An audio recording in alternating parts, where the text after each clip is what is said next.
Hi வாங்க இன்றைக்கான mini vlog பார்க்கலாம். இன்றைக்கி நான் பாருங்கள் இறால் பிரியாணி பண்ணலான்னு சொல்லிட்டு ரெடி பண்ணிட்டேன். ஃபஸ்ட்டு ஆயிலும் நெய்யும் விட்டுட்டேன். அதில் வந்துட்டு சோம்பு, பட்டை, கிராம்பு எல்லாம் போட்டிருக்கேன். நெக்ஸ்ட்டு இங்கே வந்து வெங்காயம் நல்லா சாப்பாக கட் பண்ணி அதில் போட்டு ஆட் பண்ணிடலாம். இந்த வெங்காயம் நல்லா எண்ணெயில் பொரிஞ்சு வரணும், நல்லா வதங்கி வரட்டும். நம்ம இன்றைக்கி பிரியாணி தான் பண்ண போகிறோம், ப்ரான் பிரியாணி. ஃபஸ்ட்டு ப்ரானை நல்லா வாஷ் பண்ணி எடுத்து வச்சுக்கலாம். மஞ்சத்தூள் போட்டு நம்ம மேக்னேட் பண்ணி கொஞ்சம் ஃபிஷ் எடுத்து வச்சுக்கிட்டோம் அப்படின்னாக்கா அந்த ப்ரானில் உள்ள ஸ்மெல்லு அதிகமாக இருக்காது. ஸோ அதனால் அதை ரெடி பண்ணி வச்சுக்கலாம். இப்போ வெங்காயம் நல்லா வதங்கி வரட்டும். அதை நம்ம வந்து இறாலை ஃபஸ்ட்டு மேக்னேட் பண்ணி வச்சுக்கலாம். கொஞ்சமாக கார்ன்ஃப்ளவர், மஞ்சத்தூள், கொஞ்சமாக மிளகாத்தூள் போட்டு நல்லா இஞ்சி பூண்டு பேஸ்ட்டு போட்டு ஃபஸ்ட்டு மேக்னேட் பண்ணி வச்சுக்கலாம். இப்போ மேக்னேட் பண்ணி வச்சுருக்கேன். வெங்காயமும் சைடில் நமக்கு நல்லா வதங்கிக்கிட்டு இருக்கு. ஸோ இதையும் நல்லா வதக்கி விட்டுக்கலாம். அதுக்கப்புறமா இஞ்சி பூண்டு ஆட் பண்ணிக்கலாம். தேவையான அளவு நம்ம இஞ்சி பூண்டை நான் இதில் ஆட் பண்ணுறேன். அது நல்லா வதங்கட்டும். இப்போ வதங்கினதுக்கப்புறம் தக்காளி ஆட் பண்ணிக்கலாம். தக்காளியும் நான் ஆட் பண்ணிட்டேன். தக்காளி ஆட் பண்ணோன்னே இன்னும் நல்லா வதங்கி வரும். நல்லா எண்ணெய் பிரிஞ்சு வரும்போது நம்ம நார்மல் பிரியாணி செய்கிற மாதிரி தான் செய்ய போகிறோம். ஸோ இது நல்லா எண்ணெய் பிரிஞ்சு நல்லா வதங்கி சுருண்டு வந்ததுக்கப்புறமா இதில் நம்ம இறால் ஆட் பண்ணணும், மசாலா பொடி ஆட் பண்ணணும். அதுக்கப்புறம் புதினா, கொத்தமல்லி எல்லாம் நான் ஆட் பண்ணிக்கிட்டேன். 2 பச்சை மிளகாய் போட்டுக்கிட்டேன். பச்சை மிளகாவும் போட்டு நல்லா வதக்கி விட்டுக்கலாம். பாருங்கள், சூப்பராக வதங்கி வந்திருக்கு. இப்போ இதில் தனியாக ஒரு தவாலையும் நான் இறாலை பொரித்து எடுத்து வச்சுக்கிட்டேன். ஏன்னா இது மேலே நம்ம தூவி விட்டோம் அப்படின்னா இன்னும் டேஸ்ட்டு சூப்பராக இருக்கும். ஸோ தவாவில் தனியாக இறாலையும் நான் வந்து பொரிச்சிக்கிட்டு இருக்கேன். இந்த மாதிரி நல்லா பொரிச்சிட்டு இப்போ இந்த ஸ்டவ்வில் பார்த்திங்கன்னா நல்லா வதங்கி வந்துருச்சு. பாருங்கள்.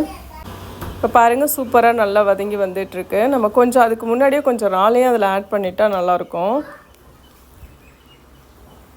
இப்போ இந்த இதில் வந்து பார்த்திங்கன்னா தவாவில் போட்டிருக்க இறாலில் நான் கொஞ்சமாக எண்ணெய் விட்டு அதையும் சுருளை நல்லா பரட்டி விட்டுக்கலாம். இப்போ மசாலா ஒரு ஸ்பூன் ஆட் பண்ணிக்கலாம். நான் வந்து இன்றைக்கி ஒரு 1/4 கிலோ தான் எடுத்திருக்கேன். ஸோ அதுக்கு ஏற்ற மாதிரி நான் வந்து ரைஸுக்கு ஏற்ற மாதிரியும் நான் போட்டிருக்கேன். இப்போ இறாலையும் இதில் நான் ஆட் பண்ணிட்டேன்.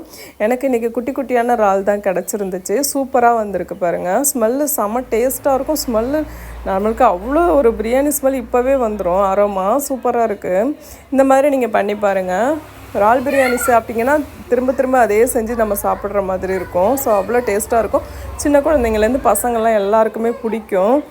எப்பயுமே நம்ம சிக்கன் பிரியாணியே பண்ணி சிக்கன் மட்டன் சொல்லிட்டு ஒரே மாதிரி பண்ணுறதுக்கு டிஃப்ரெண்ட்டாக பண்ணி கொடுத்தோம் அப்படின்னா இன்னும் சூப்பராக சாப்பிட்ருவாங்க பசங்க.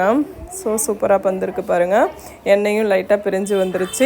இந்த மாதிரி பேனில் நம்ம செய்யும்போது ஈஸியாக வதங்கிடும் எல்லாமே. ஸோ நான் அதனால தான் இந்த பேன் எடுத்திருக்கேன். நெக்ஸ்ட்டு தேவையான அளவு நம்ம தண்ணி ஆட் பண்ணிக்கலாம். நம்ம ரைஸ் எவ்வளோ வைக்கிறோமோ அதுக்கு ஏற்ற மாதிரி தண்ணியை ஆட் பண்ணிவிட்டு நல்லா கொதிக்க விட்டுடலாம். இந்த பக்கத்தில் பார்த்திங்கன்னா இறாலும் சூப்பராக உங்களுக்கு சுருண்டு நல்லா வந்துருச்சு. சூப்பராக வந்திருக்கு பாருங்கள். இந்த மாதிரி ரெடி பண்ணிக்கலாம். இந்த இறால் வறுவல் வந்து பார்த்திங்கன்னா சும்மாவே நம்ம வந்து சாதத்து கூட ரசத்து கூட எல்லாம் சாப்பிட்லாம்.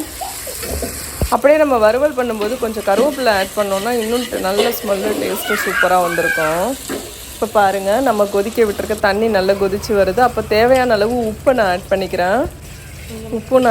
அதுக்கப்புறம் லெமன் நம்ம நான் இன்றைக்கி ஒரு லெமன் எடுத்திருக்கேன். லெமன் கொடுத்தோம் அப்படின்னா நல்லா புளிப்பு, நமக்கு டேஸ்ட் புளிப்பு இருக்கும். ஸோ அதனால் இன்றைக்கி நான் ஒரு லெமன் புளிஞ்சு விட்டுருக்கேன். நம்ம நார்மல் பிரியாணி அடுத்து ரைஸ் ஆட் பண்ணிக்கலாம். நார்மல் பிரியாணிக்கு என்னென்ன தேவைப்படுமோ அது எல்லாமே நம்ம இதில் ஆட் பண்ணியிருக்கோம். இப்போ ரைஸை ஆட் பண்ணிவிட்டு நம்ம தம் போட வேண்டியதான். சூப்பராக ரைஸை ஆட் பண்ணதுக்கப்புறம் தம்மு போட்டுடலாம். கொஞ்சமாக ரைஸை ஆட் பண்ணிக்கலாம். மசாலா, டேஸ்ட்டு, உப்பு எல்லாமே இப்போ கரெக்டாக இருக்குது இப்போ இந்த டைமில். ஸோ இப்போ ரைஸை நம்ம ஆட் பண்ணிக்கலாம்.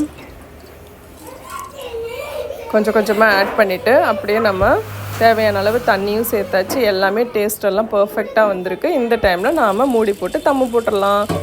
இப்போ பாருங்கள், ஒரு 10 நிமிஷம் கழித்து நம்ம வந்து தம்மு எடுத்து பார்க்கலாம். நான் சைடில் மீனும் பொரிச்சிட்டேன், அதையும் உங்கள்கிட்ட காமிக்கிறேன். இப்போ தம்மு ஓப்பன் பண்ணலாம். பாருங்கள், சூப்பராக ரெடியாக இருக்குது. நம்ம பொரிச்சு வச்சுருந்தோம் இல்லையா இறால், அதுலேயும் மேலே அப்படியே நான் தூவி விட்டுட்டேன். ஸோ இப்போ இறால் பிரியாணி அவ்வளோ ஒரு டேஸ்ட்டாக இருந்துச்சு. கண்டிப்பாக செஞ்சு பாருங்கள். உங்களுக்கும் டேஸ்ட்டாக வரும். இது அடிக்கடி செய்வீங்க, ஒரு டைமில் அடிக்கடி இறால் பிரியாணி செய்ய ஆரம்பிச்சிருவீங்க, டேஸ்ட்டு பிடிச்சி போயிடும். ஸோ இந்த அளவுக்கு சூப்பராக வந்திருக்கு. இந்த வீடியோ பார்த்துட்ருக்கவங்க அப்படியே நம்ம சேனலை சப்ஸ்கிரைப் பண்ணிக்கோங்க. நெக்ஸ்ட் வீடியோவில் நம்ம பார்க்கலாம். இந்த விலாக் இதோட முடிஞ்சிருச்சு. தேங்க்ஸ் ஃபார் த வாட்சிங் திஸ் சேனல். என்னோடய வீடியோவை சப்ஸ்கிரைப் பண்ணிக்கோங்க.